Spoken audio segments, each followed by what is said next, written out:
I'm going to be swapping out my carrier bearing today, and I thought I would just do a quick video on the easier way. You don't have to pull the whole drive shaft out.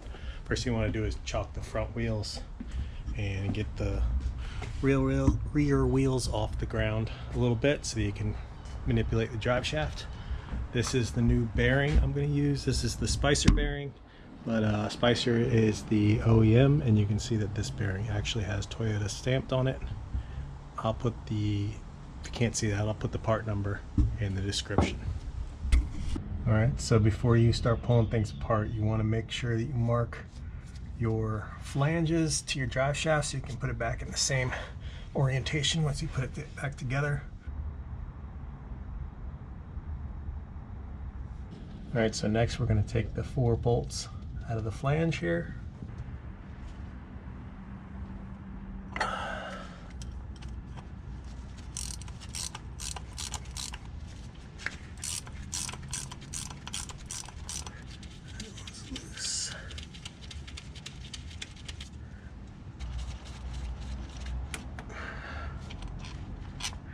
Alright, now I'm going to go up in the cab and put the truck in neutral so I can get to the bolts on the other side.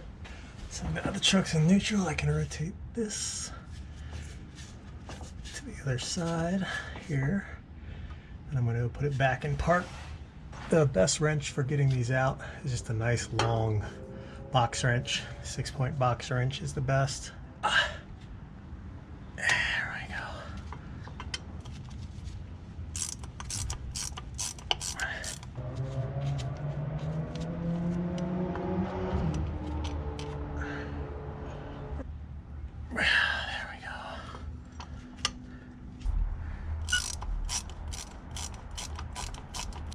Alright, now we've got all those bolts out. Like I said, I got a bungee cord here to keep the shaft from falling. We're going to separate these two, the flange from the U-joint here. If I can crack that loose. There we go. Alright, that has not come off in a while, as you can see. So what I'm going to do, just to try to get this exact as possible, is I'm going to take a measurement. I'm going to go from the frame rail. Okay, so top of the frame rail to the center of the shaft, it's going to be 20 9/16 from the frame rail. All right, so I wrote that down, 20 9/16. Just got to stick that right up here. And the next step is going to be this nut. There's an indent here. Got a little screwdriver. Pop it in there to take out this indentation. Alright, so this bolt is 24 millimeter.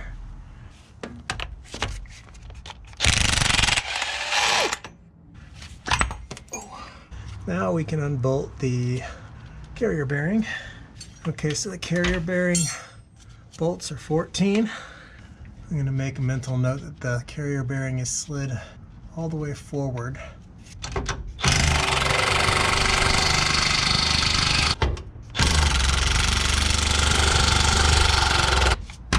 Alright. Carrier bearing is off. Let's take a look at this guy. Yeah, you can see here that it's split. I wasn't getting much vibration, but it was enough to know that it's time. This thing's been in here for a long time. It's starting to get a little flat. On this side you can see. Alright, I'm going to clean up this flange a little bit.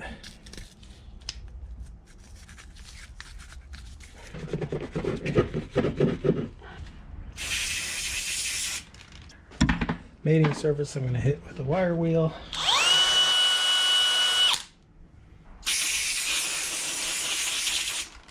Alright, that looks pretty good in there. Clean enough.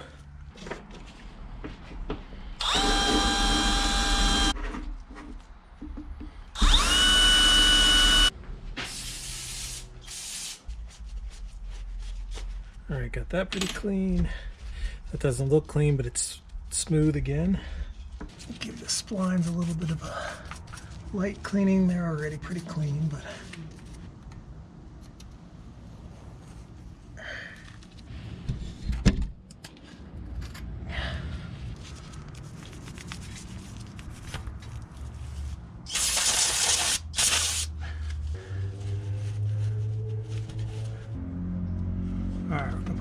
grease on everything.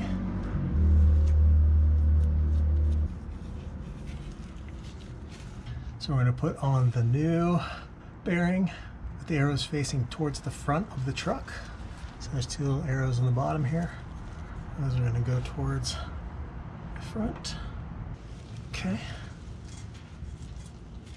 Now we're going to put on the thin spacer. Next we're going to reinstall the flange in the proper orientation. A little grease around here. Like so. Okay. Okay, next goes the thick spacer. And then the nut goes back on.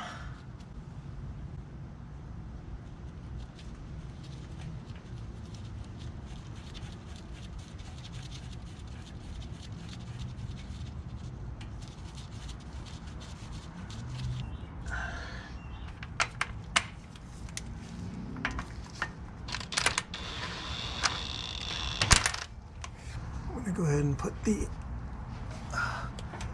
bolts back in for this guy. Make sure that you have the one hole at the bottom. I'm going to go ahead and put these bolts back in, and just going to lightly tighten these down.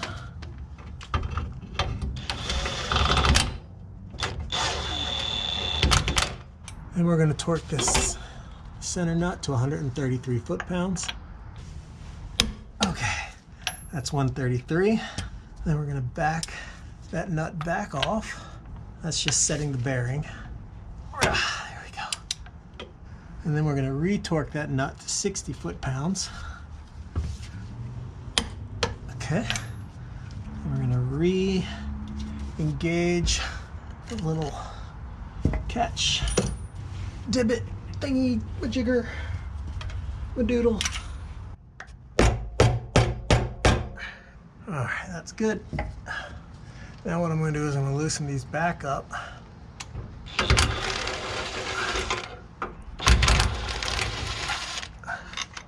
Just to make sure the bearing feels good. That feels real good. Yep, that feels nice. Let's put these back in.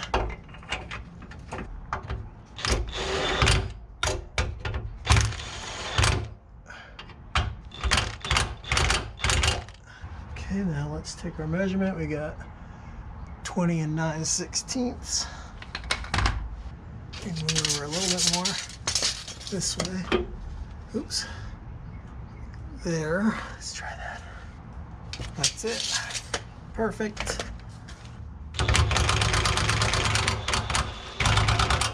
Yep, that looks good.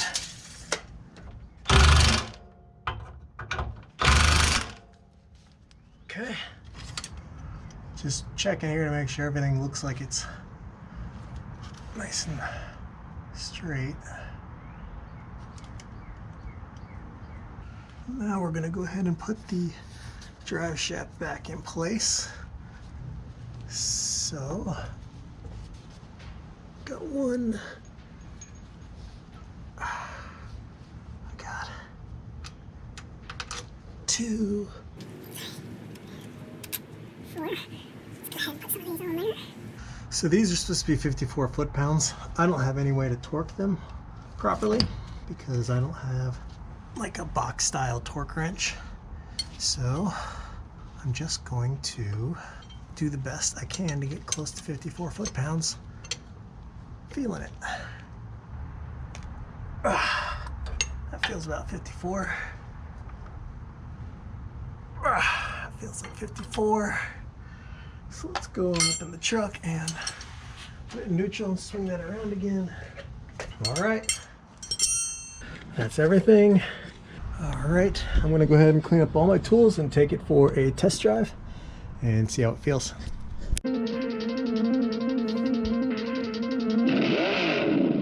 All right, test drive went good. Bearing was nice and quiet. No vibrations. I think I got everything dialed in. One more thing knocked off the list. Hopefully that bearing will last me another 100,000 miles. I don't have to do that again anytime soon. All right, thanks for watching.